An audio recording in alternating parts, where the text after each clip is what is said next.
కర్నూలు జిల్లా Aluru police station ముందు ఉద్రిక్త వాతావరణం చోటు చేసుకుంది. సిపిఐ రాష్ట్ర కార్యదర్శి కె రామకృష్ణ సోదరుడు భూపేష్ పై దాడి జరిగింది.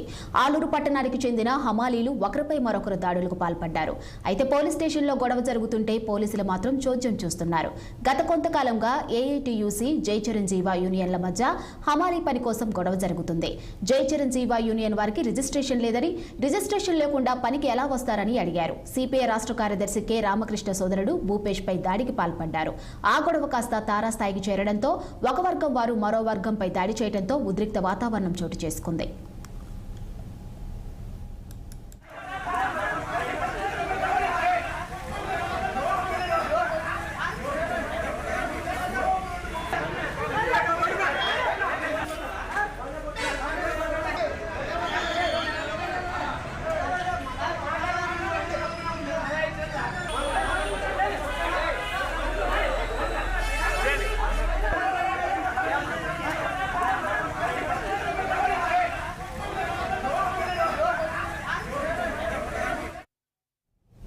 జగిత్యాల జిల్లా